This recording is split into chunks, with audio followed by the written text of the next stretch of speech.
आवाज, लेकिन वहां तो कोई नहीं जाता और वो जगह तो सालों से बंद है। बेटा, उस कुएं में कभी ठाकुर को आखिरी बार देखा गया था, फिर वो गायब हो गया। क्या फिर से कोई बुरा वक्त लौट रहा है? जिसका अंत अधूरा हो वो कहानी दोबारा लौटती है। फटे कपड़े पहने रघु जंगल से लकड़ियां लेकर लौटता है। अरे रे, हे भगवान, अरे बस इतने पैसों में क्या होगा। गुड़िया और बबलू के लिए दवा भी नहीं ला पाया।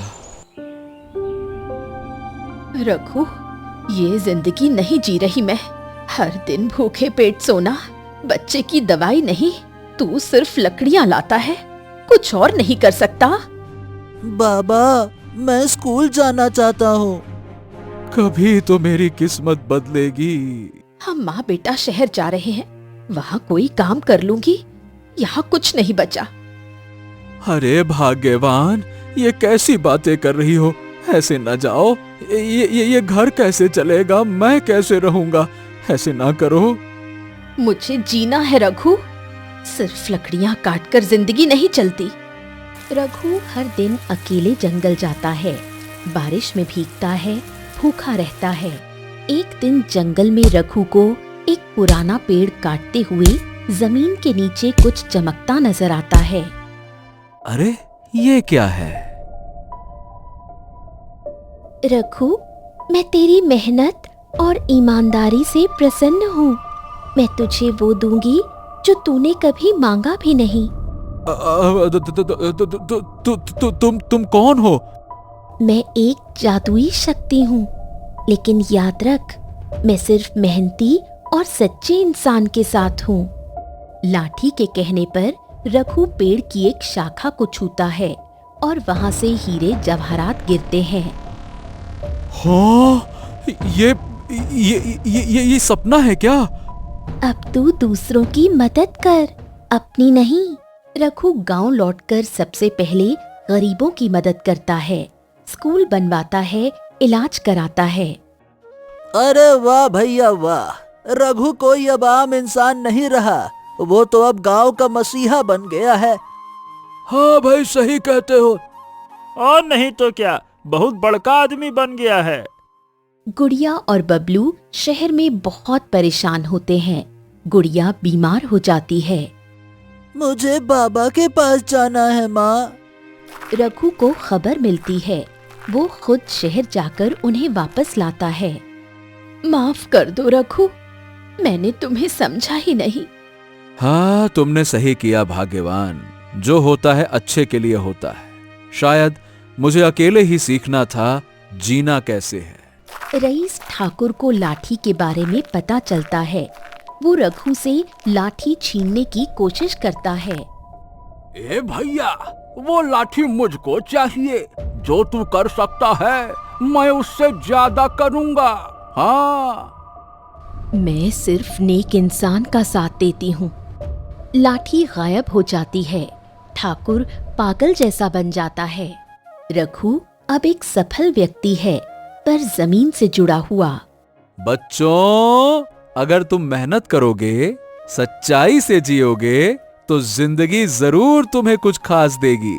कोई जादुई लाठी नहीं, तुम्हारा कर्म ही असली जादू है। एक शाम रघु जंगल से लौटते समय गूंजा बाबा को फिर से देखता है। वो नदी किनारे ध्यान में होते हैं। रघु, याद रखो, जादू का असली इम्तिहान अब शुरू होगा। लाठी तुम्हारी है, लेकिन इसकी ताकत का असली रहस्य अभी छिपा है। मतलब? लाठी सिर्फ दौलत नहीं देती, ये वो सच भी उजागर करती है जिसे दुनिया छुपा लेती है। रात को रघु जादुई लाठी से पूछता है, एक बात बताओ लाठी, तुम सिर्फ मुझे दौलत देती हो, क्या तुम कुछ और भी दे सकती हो क्या? रघु, मैं सच्चाई दिखा सकती हूँ, भूत, वर्तमान और भविष्य, लेकिन हर सच को देखने की हिम्मत होनी चाहिए। मैं देखना चाहता हूँ। लाठी की रोशनी से एक दृश्य उभरता है। गुड़िया शहर में किसी गंदी जगह काम कर रही है। बबलू बीमार है और उन्हें धोखा देकर एक आदमी ने ठग लिया। हो, मुझे लगा वो सुखी हैं और मैंने उन्हें अकेला छोड़ दिया। हे भगवान। रघु शहर जाता है, भेष बदलकर गुड़िया के आसपास की सच्चाई जानने की कोशिश करता है। उसे पता चलता है कि ठाकुर ने ही किसी आदमी को भेजा था उन्हें शहर बुलाने के लिए, ताकि रघु अकेला रह जाए। ओह, तो ठाकुर ने ये चाल चली थी मुझे तोड़ने के लिए। रघु, हमें माफ कर दो, हम बहुत बड़ी गलती कर बैठे। अरे कैसी बातें करती हो, तुम दोनों मेरी ताकत हो, ताकत। रघु गांव लौटता है और जादुई लाठी से ठाकुर की सच्चाई उजागर करता है। गांव वालों के सामने लाठी एक दृश्य दिखाती है। हमें धोखा दिया गया। हाँ हाँ, हमें धोखा दिया गया। और नहीं तो क्या भैया, धोखा दिया गया।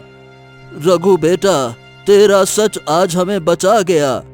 अरे ये सब कुछ झूठ है ये। अब रघु बहुत शक्तिशाली है। लोग उसे राजा जैसा मानने लगे हैं। गूंजा बाबा दोबारा मिलते हैं। अब बताओ रघु, क्या ये लाठी तुम हमेशा अपने पास रखना चाहते हो? नहीं बाबा, मुझे नहीं चाहिए ये शक्ति। अगर मैं इसके बिना नेक इंसान नहीं बन पाया तो इसका कोई मतलब नहीं। ये लीजिए। रघु, तुमने असली जीत पाई है। अब मैं तुम्हारे बिना भी तुम्हारे कर्मों से काम करूंगी। कुछ समय बाद रघु अब स्कूल, अस्पताल और तालाब बनवाता है। गांव में गुड़िया अब महिला प्रशिक्षण केंद्र चलाती है। बबलू स्कूल में टॉप करता है। एक दिन बबलू रघु से पूछता है, बाबा, क्या वो लाठी अब भी कहीं है? अब मेरी लाठी तो तुम हो बेटा। सुबह का समय। गांव में स्कूल, अस्पताल और औरतों के लिए केंद्र खुल चुके हैं। बबलू बेटा, अब तू बड़ा हो गया है। अब समय आ गया है कि तू मेरी जगह ले ले। बाबा, मैं आपकी तरह बनना चाहता हूँ, पर अपने तरीके से। मुझे गांव से बाहर जाकर पढ़ाई करनी है। हमेशा अपनी सच्चाई साथ रखना बेटा। बबलू शहर जाता है, कॉलेज में टॉप करता है, लेकिन दुनिया की चालाकियों से पहली बार वाकिफ होता है। कुछ लोग उसे भ्रष्ट कमाई, झूठ और दिखावे के रास्ते दिखाते हैं। बाबा कहते थे सही रास्ता कठिन होता है, लेकिन क्या इस दुनिया में ईमानदारी चलती है? रात को रघु को एक सपना आता है जिसमें लाठी बोलती है, रघु, तुम्हारा बेटा एक रास्ते पर खड़ा है। एक फैसला उसकी किस्मत तय करेगा। अगर वो फिसल गया तो सिर्फ उसका नहीं, पूरे गांव का भविष्य डूब जाएगा।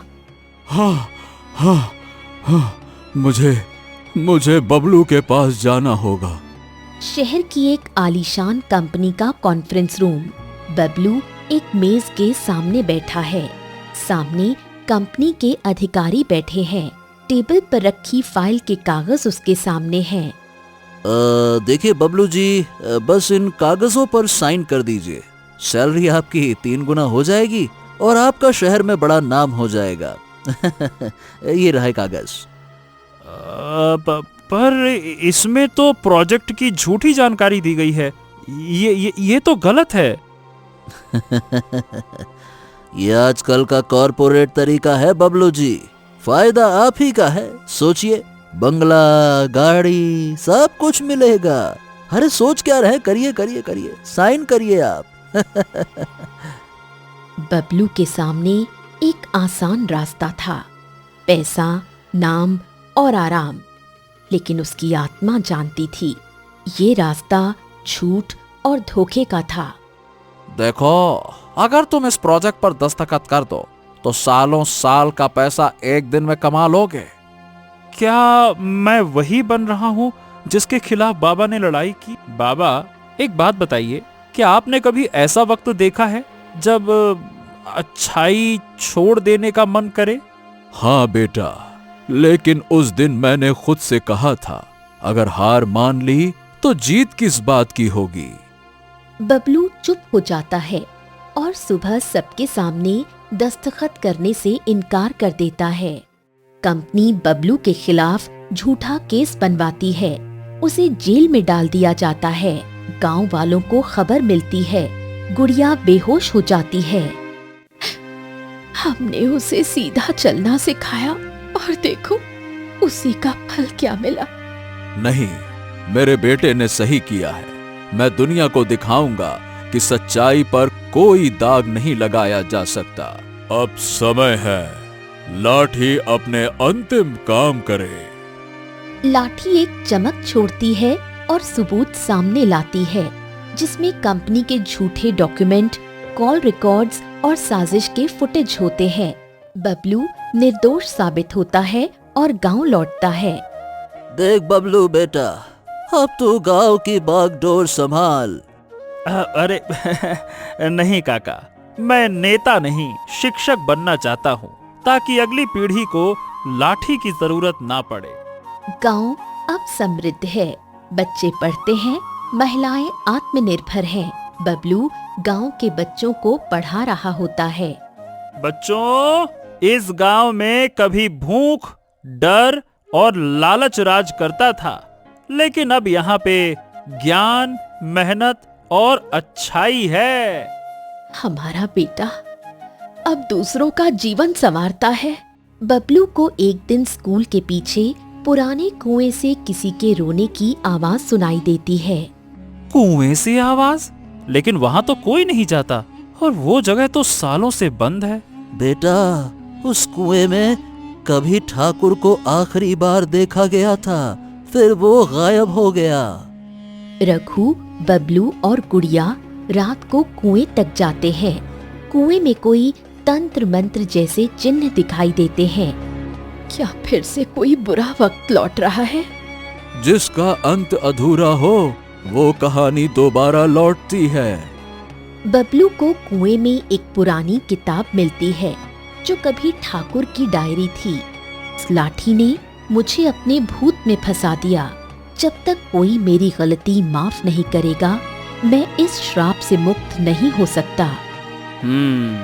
मतलब वो लाठी आज भी जाग सकती है।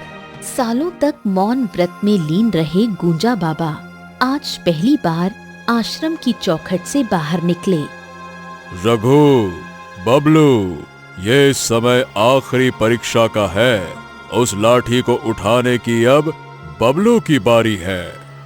बबलू जंगल में पुराने स्थान पर जाता है, जहाँ रघु को लाठी मिली थी। मिट्टी में वही लाठी अब भी सुरक्षित है। क्या तुम तैयार हो किसी और की किस्मत बदलने के लिए? मैंने बहुत गलतियां की हैं, पर क्या कोई इंसान एक बार के बाद सही नहीं हो सकता? शुद्ध हृदय ही क्षमा कर सकता है। आज ठाकुर मुक्त है और बबलू भी। अगर हम सिर्फ अपने गांव को अच्छा बना दें और बाकी दुनिया में अंधेरा हो, तो क्या हमारी अच्छाई पूरी मानी जाएगी? नहीं गुरुजी, सबको साथ लेकर चलना चाहिए। लगता है अब बेटा घर से बाहर की जिम्मेदारी लेने जा रहा है। वक्त आ गया है बबलू, ये लाठी अब तेरे अंदर है। ले जा, इसे ले जा जहाँ जरूरत है, ले जा। बबलू एक नजदीकी गांव धरणीपुर जाता है, जहां सालों से सूखा पड़ा है। बच्चे बीमार हैं और भ्रष्ट अधिकारी राशन चुराते हैं। गांव का स्कूल टूट चुका है। ये हालत देखकर दिल कांप जाता है। क्या इंसानियत यही मर गई?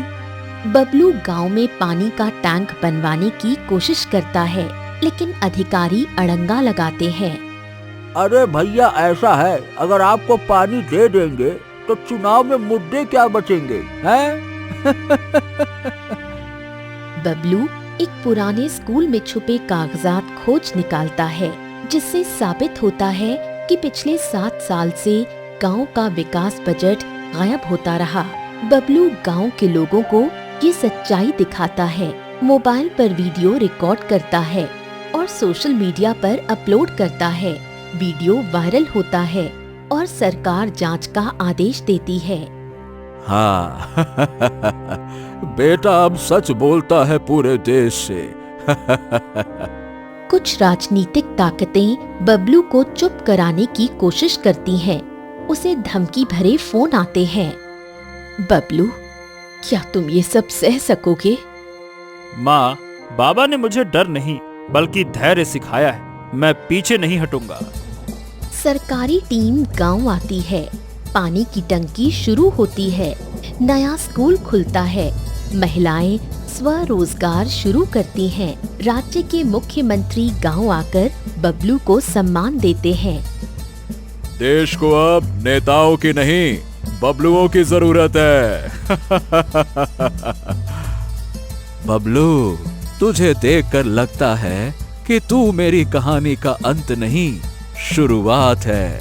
बाबा, मैं कोई कहानी नहीं, मैं उन सब की आवाज हूँ जो आज भी बोल नहीं पाते। किस्मत उन्हीं की बदलती है जो दूसरों की किस्मत बदलने निकलते हैं। लाठी की असली शक्ति अब इंसान की सोच और संघर्ष में है। अच्छाई अकेले नहीं चलती, लेकिन जब चलती है तो इतिहास बदल देती है।